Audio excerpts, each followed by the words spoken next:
digamos, más confuso, pero básicamente la idea es esto. Nosotros tenemos una vía piramidal y una vía extrapiramidal. La vía piramidal está a cargo de ¿qué vía? La vía piramidal, Corticoespinal. Corticoespinal, ¿no? Que decusa el 90% en el bulbo y todo eso. Esta vía, ¿qué hace? Controla el movimiento voluntario. O sea, yo quiero levantar mi pierna, quiero moverme, quiero caminar, movimiento voluntario. La vía extrapiramidal tiene que ver con el movimiento involuntario. Y en este caso está encargada por los ganglios basales. ¿Ya? Eso es lo primero que decimos. Entonces, vía piramidal es la vía corticoespinal, movimientos voluntarios, vía extrapiramidal, ganglios basales, movimientos involuntarios. Toda lesión en la vía extrapiramidal, en cualquiera de estos ganglios basales, nos va a generar movimientos involuntarios, que pueden ser temblores, coreas, hemivalismos, atetosis, etc. ¿Ya? Muy bien. Entonces, ¿cuál es la función de la vía extrapiramidal? El control de movimientos. ¿Ya? Inician, regulan, suavizan o minimizan los movimientos voluntarios. ¿Ya? Tiene que ver también con el aprendizaje motor, participa en la formación de hábitos y procedimientos motores, y también tiene que ver con el control del tono muscular. ¿De acuerdo? Muy bien. Entonces, chicos, los ganglios basales son estructuras de sustancia gris o sustancia blanca. Gris, que están, pues, están en el encéfalo, ¿no? Como pueden ver. Cuando les preguntes cuáles son los ganglios basales, núcleo caudado, putamen, globo pálido, núcleo subtalámico de Lewis o sustancia negra. Y si yo junto estos dos, ¿cómo se llaman? ¿Se acuerdan? ¿Recuerdan? Estriados. No, cápsula interna es la estructura que está por detrás del estriado. Ya, no se olviden, es diferente, es por detrás. Entonces tenemos núcleo caudado, putamen o globo pálido, que junto hacen el núcleo estriado, núcleo subtalámico y la sustancia gris. ¿Ya? Todos ellos son ganglios basales y por lo tanto la vía extrapiramidal está conformada entre todas las acciones de estos ganglios basales. Entonces, para recordar, el núcleo caudado, disculpen, me equivoco, acá, putamen y globo pálido es estriado. El núcleo caudado forma parte del estriado implicado en el control motor y cognición. ¿Ya? ¿Está acá? Este es el putamen, que está más externo, y este es el núcleo pálido, que está un poco más interno. Y este de atrás es la cápsula interna. ¿Quién pasaba por el brazo posterior de la cápsula interna? ¿Se acuerdan? ¿Qué? ¿Qué vías? ¿Se acuerdan? La vía piramidal. La vía piramidal, toda la vía motora pasaba por el brazo posterior. Por eso cuando había pequeños infartos, el paciente puede quedar hemipléjico. ¿Se acuerdan de la doctora que le hemos visto el infarto? Tiene un infarto en el brazo posterior. Su infarto mide menos de 1 centímetro, pero está pléjico, ¿no? Es porque está en el brazo posterior de la cápsula interna. Muy bien. El putamen, en este caso, es un componente más lateral, crucial para la ejecución motora. El globo pálido también tiene su segmento interno y su segmento externo. Algunos lo llaman como un pálido medial, pálido lateral, o también se puede llamar como interno o externo. Regula la actividad renal. El núcleo subtalámico, también llamado núcleo subtalámico de Lewis, interviene en la regulación de las áreas motoras. Y la sustancia negra sí es sumamente importante. ¿Qué produce? Dopamina. Cuando deja de producirse la dopamina, ¿qué te da? ¿Ya? Sobre todo, ¿en qué parte? La pars compacta, ¿no es cierto? La pars compacta es la que produce dopamina. ¿Ya? Entonces, todo esto tiene que ver con la regulación del movimiento. Si queremos ver, aquí está el mesencéfalo, y en el mesencéfalo es donde se produce la sustancia negra, y ahí es donde se segrega dopamina. ¿Ya? Entonces, ganglios basales, este es el ¿qué núcleo? Caudado acá, putamen, globo pálido, el subtálamo, ¿no? Y tenemos los núcleos subtalámicos, y acá en el mesencéfalo está la sustancia negra, ¿no? Cuando nosotros hacemos resonancias, se puede llegar a ver que esta sustancia negra ya no es tan negra. Entonces eso es frecuente en los pacientes que tienen Parkinson. Y ahora acá viene el tema. Más o menos es el circuito de la vía extrapiramidal. ¿Saben cómo poner eso para escribir? Física.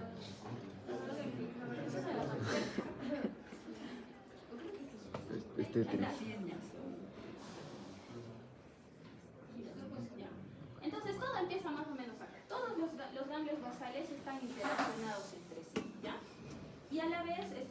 basales producen neurotransmisores. ¿Con qué neurotransmisores trabajamos? Básicamente con tres: dopamina, GABA y glutamato. ¿Ya? La dopamina es producida por la sustancia negra. Cuando falta te da enfermedad de Parkinson. El GABA es un neurotransmisor inhibitorio, o sea, disminuye el movimiento, inhibe. Y el glutamato es excitatorio. Eso es lo primero que hay que dar. ¿Ya? Entonces, todo, chicos, empieza así. Todo empieza en la sustancia negra. Entonces, en el mesencéfalo está un componente de los ganglios basales, que es la sustancia negra, y produce dopamina. La dopamina actúa a nivel del putamen. ¿Ya? En el putamen existen dos tipos de receptores: los receptores D1 y los receptores D2. ¿Ya? Sobre todo actúan a nivel de los receptores D1 de forma positiva. ¿Ya? Y eso se llama la vía directa. Entonces, tenemos los receptores D1, que son la vía directa. Cuando vean, cuando tenemos vía extrapiramidal, tenemos una vía directa y una vía indirecta. ¿Ya? Entonces, la vía directa. Esta vía directa lo que hace es de que estimula, o sea, hace que el putamen produzca neurotransmisores. Pero sobre todo, ¿qué neurotransmisor? GABA. Este GABA actúa sobre el glóbulo pálido medial o interno. El GABA es inhibitor. Entonces, este GABA inhibe, ¿no? Actúa de forma inhibitoria con el globo pálido medial, ¿no? Este glóbulo pálido medial produce GABA, pero como lo está inhibiendo, disminuye la producción de GABA. Por lo tanto, tiene una actividad positiva sobre los núcleos motores del tálamo. Y en resumen, la vía directa activa el movimiento. ¿Sí? ¿Me entendieron? No. ¿Otra vez? Sí. Otra vez, porque esta parte es bien compleja. Entonces, nuevamente, la vía extrapiramidal tiene dos vías: la vía directa y la vía indirecta. La dopamina lo produce la sustancia negra. El GABA es un neurotransmisor inhibitor. El glutamato es excitatorio. Todo empieza en el mesencéfalo cuando mi sustancia negra produce dopamina. Tenemos dos tipos de receptores que actúan en el putamen: el receptor D1 y el receptor D2. Sobre todo actúa en el receptor D1 y esto se da a lo que llamamos la vía directa. La dopamina activa el putamen y el putamen produce varios neurotransmisores, pero dentro de ellos, sobre todo, GABA. Este GABA actúa sobre el glóbulo pálido y, al ser inhibitorio, hace que produzca a la vez menos cantidad de GABA, porque la función del globo pálido medial es producir GABA. Al producirse poca cantidad de GABA, el GABA sería inhibitorio. Si hay poquito, ¿qué va a haber? Activación del movimiento, activación sobre los núcleos motores del tálamo, y por lo tanto la vía directa activa el movimiento porque hay poca cantidad de GABA. ¿Entendido? Ya.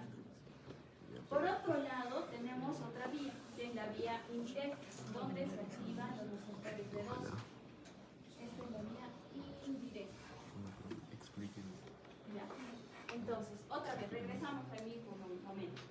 La vía indirecta, nuevamente, tenemos la sustancia negra que produce dopamina. La dopamina en la vía indirecta actúa sobre los receptores D2 del putamen. Estos van a actuar sobre el glóbulo pálido lateral, ¿ya? Este era el medial, este lateral, ¿ya? Este glóbulo pálido lateral actúa sobre el núcleo subtalámico, y este núcleo subtalámico produce glutamato. El glutamato es excitatorio, ¿no? Entonces actúa de forma excitatoria sobre el glóbulo pálido medial. ¿Qué produce el glóbulo pálido medial? GABA. Por lo tanto, la vía indirecta sube el GABA, ¿no? Y al subir el GABA, ¿qué tenemos? Inhibición, porque es inhibitor. Por lo tanto, la vía indirecta inhibe el movimiento. ¿Ya? ¿Por qué se llama vía indirecta? Porque de forma indirecta vuelve a llegar al globo pálido medial. ¿Me entiendes? ¿Seguro? Seguro, seguro, ¿no es cierto? Porque esto es bien confuso. Voy a ver. Ya, entonces, al final...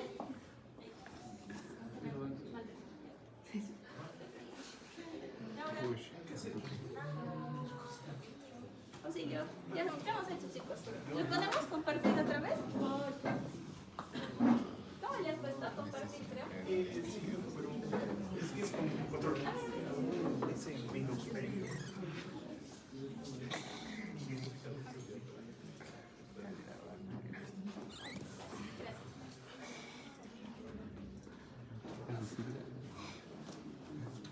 Ya, chicos. Entonces, en resumen, cuando hablamos de la vía indirecta, hablamos de la activación de receptores dopaminérgicos D2 a nivel del glutamato, ¿ya? Pero esta vía es una vía inhibitoria porque aumenta la cantidad de GABA. ¿Por qué se llama indirecto? Porque de forma indirecta llega al glóbulo pálido medio, ¿ya? Entonces, se supone que esto es un equilibrio entre activación e inhibición del movimiento. Es por eso que si yo levanto mi mano, después no estoy temblando o no estoy haciendo movimientos involuntarios. Cuando algo de esta vía se altera, empiezan a aparecer movimientos involuntarios, ¿ya? Ya sea a nivel de la sustancia negra, ya sea a nivel, no sé, pues del tálamo, del globo pálido, etc. Entonces, ¿qué debemos de comprender con eso? Si un paciente tiene Parkinson, todo ya es un problema, ¿no es cierto? Todo es un problema porque ya se alteró la vía directa, indirecta y demás. El Parkinson se produce porque hay disminución de producción de dopamina, ¿no es cierto? Empieza a haber una hipoactividad de la sustancia blanca y la cantidad de dopamina va bajando. Por lo tanto, se va a afectar todas las vías, ¿no? Lo otro que hay que recordar, si por ejemplo yo tengo una lesión en algún ganglio basal, ya sea putamen, caudado, porque tuve una hemorragia, porque tuve, no sé, un infarto, puede aparecer movimientos involuntarios, ¿ya? Cuando hay pacientes que tienen hemorragias cerebrales de tipo hipertensivas, generalmente donde se producen los sangrados son profundos a nivel de los ganglios basales. Entonces, dentro de la clínica puede haber movimientos involuntarios porque hay compromiso de la vía extrapiramidal, ¿ya? Y lo que les explico esta es lo mismo que les he detallado, ¿ya? Para que lo puedan leer, es lo mismo. Nos habla de la vía directa, la vía indirecta, pero me parece que así se entiende un poco mejor, ¿no? Bueno. Sí o sí. Entonces, cuando hablamos del núcleo subtalámico, ¿en qué vía actúa? ¿Directa o indirecta? Indirecta. Indirecta. Núcleo subtalámico en vía indirecta, ¿ya? Todas las vías interaccionan por la activación de la dopamina, ¿ya? Muy bien. Entonces, cuando hablamos lesiones de la vía extrapiramidal, en sí hay otra clase que en el seminario nos pone síndromes extrapiramidales, así que ahora vamos a coger un poquito a grandes rasgos, pero generalmente ahí aparecen movimientos anormales, movimientos involuntarios. Entonces, los trastornos del movimiento pueden ser hipocinesias o hipercinesias. Dentro de los dos, la más resaltante son las hipocinesias. ¿Cómo se llama? La bradicinesia. ¿Quiénes tienen bradicinesia? Los pacientes con Parkinson, ¿ya? Dentro de la clínica, si tú a un paciente con Parkinson le haces hacer movimientos repetitivos, el paciente no puede y generalmente es asimétrico. Entonces, para los que han visto Parkinson ya se dieron cuenta, para los chicos que no, cuando tú ves un paciente con Parkinson y le haces hacer esto, no puede hacer esto, se agota. O sea, está así de una mano bien y de la otra se agota. No puede hacer movimientos repetitivos. Entonces, ¿cómo llamamos esto? Bradicinesia. ¿Cómo más evaluamos la bradicinesia acá? Le hacemos hacer así. Nosotros hacemos una velocidad rápida y si me dicen más rápido, ¿no? Movimientos repetitivos, rítmicos, controlados.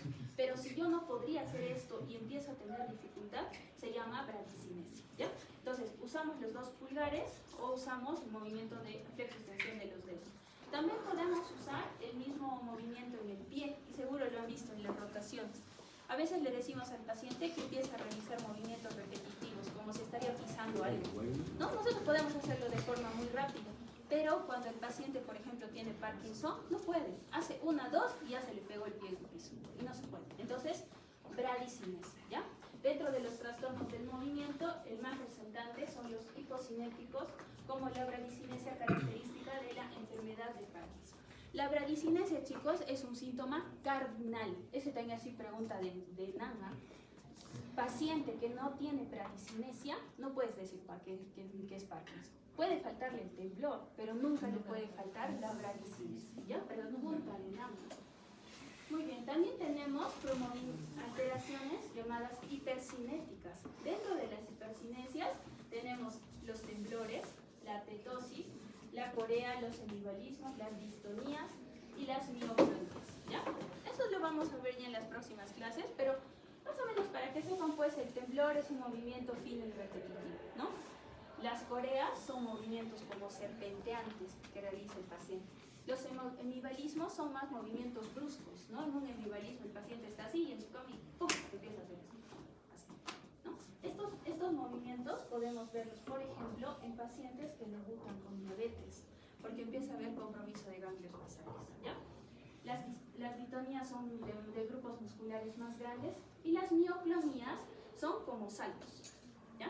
Entonces, las mioclonías son movimientos involuntarios que pueden presentarse por alteración de la vía extrapiramidal, pero también puede ser manifestación de lesión de la vía piramidal, ¿ya? De la corteza.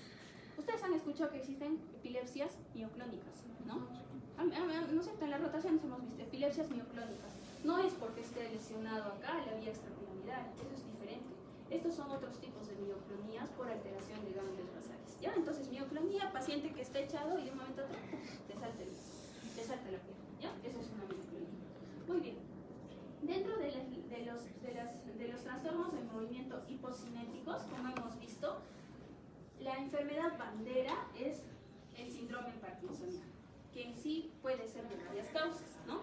Un síndrome parkinsoniano puede ser por enfermedad de Parkinson, lo más importante, pero también puede ser un parkinsonismo secundario, ¿ya? Entonces, cuando nosotros hablamos de diagnósticos sindrómicos y tenemos un paciente que tiene sobre todo bradicinesia, planteamos que puede ser un síndrome parkinsoniano. La siguiente pregunta es, ¿esto es una enfermedad de Parkinson? ¿Sí o no? ¿O es un parkinsonismo secundario? La clínica es parecida. Los parkinsonismos secundarios se producen, por ejemplo, pueden ser por infartos, que justo te cogieron para tu mala suerte ahí en tu mesencéfalo, donde está tu sustancia negra. Puede ser por medicamentos, ¿ya? Hay antipsicóticos como la risperidona, la quetiapina, que te puede simular un Parkinson. Entonces también puede ser por fármacos, ¿ya? Cuando tenemos un síndrome parkinsoniano, tenemos que evaluar 4 cosas, chicos, ¿ya? Esto sí es sumamente importante. Primero, bradicinesia, ¿ya? Entonces, tú no le dices al paciente, señor, ¿usted se siente lento? No, pues no, ¿qué te va a decir? Sí. El paciente con Parkinson ni se da cuenta de eso. Él lo que te dice es, tengo como una pesadez, no sé qué le pasa a mi pierna, es como que está pesado. O sea, en ningún momento te dice mi pierna está lenta, ¿ya?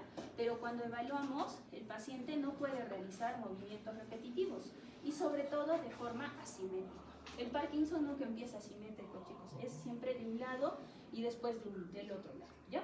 Entonces, evaluamos movimientos repetitivos y vemos que hay bradicinesia. Lo siguiente que tenemos que evaluar es la rigidez, ¿ya? La rigidez, también conocida como rigidez de rueda dentada, nosotros agarramos la muñeca del paciente y en reposo le hacemos girar. Si ustedes se hacen lo mismo, se dan cuenta, su mano es totalmente suave, ¿no? Si tú te haces esto. Cuando el paciente tiene Parkinson, es como una rueda. Es duro, no gira. Y más aún si tú le haces una maniobra de distracción, como por ejemplo eso, ¿no? En la maniobra de Froment, le decimos, señor, haga como si se estaría peinando, ¿no? O sea, podemos hacer así porque no, ya no me puedo hacer, ¿no? Digamos, le dices, hazte como si te estarías peinando.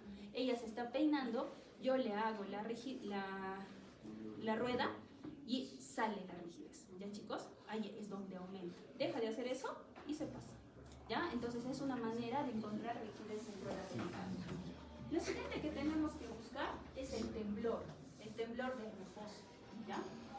¿Qué quiere decir temblor de reposo? Que mi mano está descansada, yo no estoy moviendo nada y empieza a ver esto, ¿no? Es un temblor en cuenta monedas, ¿no? O mi paciente está caminando, yo no me muevo y su mano, ¿ya? Así mueve. Eso es el temblor del Parkinson. Temblor en cuenta monedas, temblor en reposo. Si el paciente coge algo, su celular, sus cubiertos, no hay temblor. El temblor es cuando la mano está en reposo, ¿ya? Y lo siguiente es la inestabilidad en la marcha, ¿ya? Si tú a ese paciente le haces caminar rápido, se va para adelante o a veces se puede perder la estabilidad y hasta caerse. Entonces, cuando tenemos nuevamente, chicos, un trastorno de hipocinéticos en el cual el síntoma cardinal es la bradicinesia, tenemos que pensar en un síndrome parkinsoniano. Y cuando hay síndrome parkinsoniano evaluamos 4 cosas. Primero, bradicinesia. Segundo, temblor de reposo. Tercero, rigidez en rueda dentada. Y cuarto, inestabilidad a la marcha, ¿ya? Y la siguiente pregunta es, ¿esto es una enfermedad de Parkinson o es un parkinsonismo secundario? Lo más frecuente es que sea enfermedad de Parkinson. ¿Cómo sabemos si es uno o el otro? Le damos levodopa, pues si funciona, es Parkinson. Así de fácil. Así de fácil es, chicos. Y obviamente para ver parkinsonismo secundario, descartamos, ¿no? Señor, usted no consume risperidona y ese tipo de cosas, ¿ya? Y otro, en el tema de tipos de trastornos anormales del movimiento, también puede haber trastornos del tono, ¿ya? Muy bien. Ahora vamos a hablar un tema bien importante en movimientos involuntarios. Realmente son muy frecuentes, o son muy, más bien variados, ¿no? Como hemos dicho, puede haber temblor, puede haber coreas, amigdalismos, atetosis, pero estos son un poco más raros. Lo que van a ver si es súper frecuente es el temblor en la mano, ¿ya? Entonces, cuando nosotros tenemos temblor, chicos, para empezar el temblor es un movimiento rítmico e involuntario, ¿ya? Si nosotros vemos un temblor en la mano, sigue un movimiento, ¿no? El temblor se mide por hertz, ¿ya? Existen frecuencias de hertz de 4 a 7 hertz o más de 12, etc. Eso más que todo lo vemos con electromiografía, pero lo que sí tienen que saber es que es un movimiento rítmico. Tenemos 2 tipos de temblores, el temblor de reposo y el temblor de acción. El temblor de reposo, ¿quién es así patognomónico? Parkinson, ¿ya? Entonces, nuevamente, cuando tengan un paciente que por ahí les dice, les tiembla la mano, estamos en la obligación de evaluar temblor de reposo. ¿Cómo evaluamos temblor de reposo? Lo sientan al paciente para empezar, ¿ah? Nunca es parado. Le ponen las manos en las piernas. Seguro que ya han visto con los chicos que han rotado. Le ponemos las manos en la pierna, no debe hacer ningún movimiento, ¿ah? Y lo empezamos a estresar. Le hacen preguntas, lo estresan al paciente y ahí aparece el temblor, ¿ya? Y a veces no aparece en la mano, a veces aparece en la pierna. Entonces me están preguntando y mi pierna. Temblor de reposo, ¿ya? Entonces, no hay manera, porque tú le estás preguntando. Y cuando le empiezas a hacer preguntas, la concentración está en otra cosa.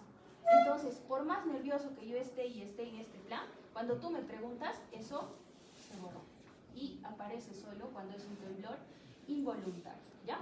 Entonces, temblores de reposo se evalúan con el paciente sentado, piernas colgadas, no piernas sobre la gradilla, porque si ya pones sobre la gradilla, ya no es reposo. Y las manos en reposo, pues sin agarrar nada, y empezamos a hacer maniobras de distracción. ¿Cuáles son las principales maniobras de distracción? Uno es que tú le empieces a preguntar de todo y el paciente te contesta y ahí aparece. La otra es que le digamos, señor, cuente para atrás, 100, menos 7, menos 7, menos 7, y le empezamos a preguntar más rápido, más rápido, más rápido, y obviamente no puede, y ahí es donde aparece el temblor, ¿ya? No es, digamos que no es correcto que solo nos conformemos con poner la mano, ya, no hay, o sea, no es así, ¿no? Tenemos que inducir a que aparezca el temblor. Y por lo tanto, si ustedes no ven temblor de inicio, tienen que empezar a hacer maniobras de distracción, ¿de acuerdo? El otro punto son los temblores de acción. Los temblores de acción pueden ser postural o cinético, ¿ya? El temblor postural hay de 2 tipos, el temblor esencial y el temblor fisiológico. ¿Qué es un temblor postural? Señor, levante su mano. Eso es el temblor postural, ¿ya? Entonces empiezan y acá, ¿no? Como la paciente que hemos visto ahora, ¿no? La señora de la cabecita. Acá, ¿no? Entonces, levanta la mano, cuando está en reposo no hay temblor. Levanta la mano y se mueve. Puede ser de 2 tipos, el temblor esencial o el temblor fisiológico. El temblor fisiológico es un temblor que todos nosotros tenemos, que muchas veces llega a ser imperceptible. Solo aparece cuando, por ejemplo, estamos muy estresados, no dormimos o hacemos mucha actividad física. No sé si alguna vez les ha pasado que cuando digamos, no sé, pues se pueden jugar boli o algo así demasiado, a ver después cómo está tu mano, empieza a temblar, ¿no? Porque hay como una fatiga muscular. Entonces, eso se llama temblor fisiológico. Generalmente lo tenemos, aumenta con el estrés, aumenta con la cafeína, aumenta con el frío y aumenta con el ejercicio, ¿ya? Pero existe otro temblor que es el temblor esencial. El temblor esencial es otro tipo de temblor de postural en el cual el paciente levanta y aparece, ¿no? Generalmente aparece en personas mayores, es un temblor con un componente genético y es benigno, ¿ah? Y lo primero, chicos, cuando ustedes tienen temblor, y eso tienen que saberlo, es que tienen que diferenciar si es un Parkinson o no.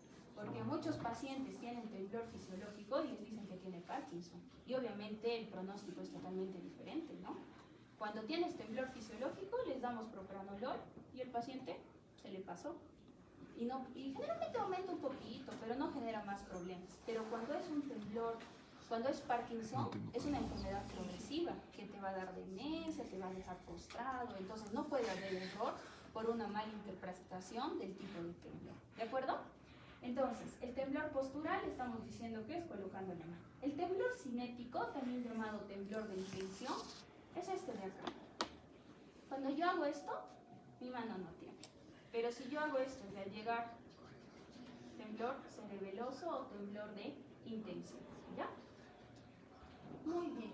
Como la paciente que también temblaba la cabeza. Ah, ya. Ese también, bueno, no puedo saber el temblor cefálico, pero existe un temblor, chicos. ¿Han visto? Siempre les comparo eso. De los adornitos de los carros, las cabecitas que se mueven. ¿Han visto? Ya, hay un tipo de temblor que se llama el temblor cefálico, que es de la misma familia, es el mismo, es el temblor esencial, ¿ya?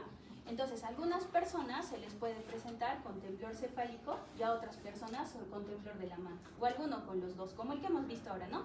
Generalmente los pacientes con temblor cefálico, ellos no se dan cuenta, el que se da cuenta es su familia y les dice, oye, ¿estás moviendo tu cabeza? No, yo no muevo mi cabeza. ¿Estás moviendo tu cabeza? El paciente ni cuenta se da y el paciente empieza a hacer así.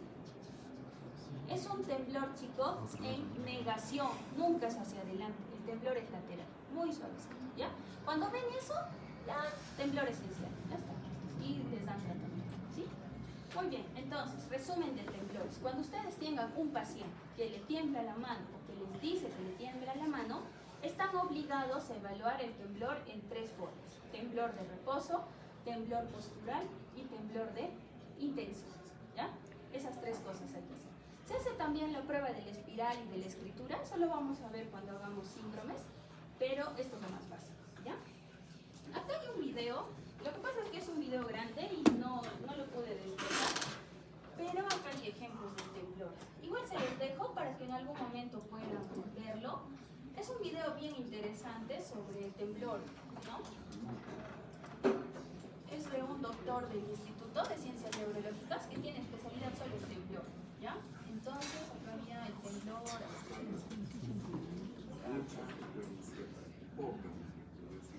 Frecuencia de 8, 10, 12 Hz, pueden ser incluso hasta casi examinar bien y generar estas tres situaciones en el paciente, persona, Ya miren, ¿ah? en estas experiencias. Lo que aumenta es la amplitud, la frecuencia, y darle mayor importancia. Vamos a mirar un ejemplo de este temblor. No sé si no se logra hacer este temblor. ¿Lo llegan a ver? Es muy sutil, ¿no? Miren, miren. Que se visualiza cuando la persona Muy sutil. Entonces, hemos dicho que el temblor fisiológico aumenta con el estrés, el miedo, la ansiedad, ¿no? Y ciertas situaciones. Ya, muy imperceptible, ustedes mismos se van a dar cuenta cuando se trasnochen y empieza a aparecer temblor en la mano. Ahora el otro temblor.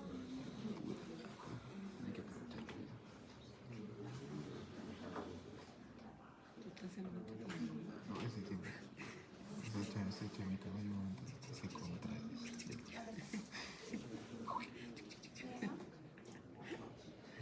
Izquierda, la ciudad. Contralateral, izquierda, derecha. esa profesión con la cual todo su vida tendría que comunicarse. Entonces el temblor esencial, siendo una enfermedad frecuente, que no tiene nada que ver con el Parkinson, que es monosintomática y que tiene un buen tratamiento en la mayoría de las personas, en algunas situaciones sí podría ser tremendamente devastador la presencia de temblores. Ya está. Miren chicos, este es un temblor esencial, ¿ya? Veamos un ejemplo. ¿Ven? Es un temblor postural, ¿no? Rítmico, bastante Temblor de rápido. postura, de brazos, no la cabeza en este caso. Cuando la señora deje de levantar los brazos no temblará. Cuando la señora mueva los brazos no temblará. Solamente en esta posición. Entonces chicos, cuando es temblor, temblor esencial, solo al hacer así la mano tiembla. Luego yo cojo, hago mis cosas, se pasó. A veces también cuando coge la cuchara, ¿no? O cuando escribe, ¿sí? Y el otro temblor es el temblor parkinsoniano, que es un temblor de reposo, ¿no? No va a desaparecer. Mantengo una postura, no tiemblo. Uso mi mano para pegarme, para decirme, no tiemblo. Pero la apoyo sobre la mesa y entra en reposo y ahí aparece el temblor. Entonces, diferenciación semiológica tremendamente importante. Miren, miren, miren, ¿ah? Para empezar, miren la forma. Los pies están colgando y las manos están descansando, ¿no? Caso, brazo derecho está reposando y está en temblor. Está presentando esta oscilación rítmica. También la pierna, si se dan cuenta, tiene un temblorcito de reposo. Miren el pie, ¿vieron el pie? ¿Vieron o no vieron el pie? Ya mira otra vez, ¿ya? Van a observar el pie, chicos. Está ahí reposando y está en temblor. Miren que le tiembla el mismo lado. Hemos dicho que el Parkinson es ipsilateral. También la pierna, Miren, miren, si su se dan cuenta, tiene un temblorcito de reposo. Característico del temblor parkinsoniano. A este caballero le diríamos que levante el brazo, desaparece el temblor. Que se agarre el pelo, desaparece el temblor. Vuelve a apoyar la mano en el brazo, en la pierna y reaparece el temblor.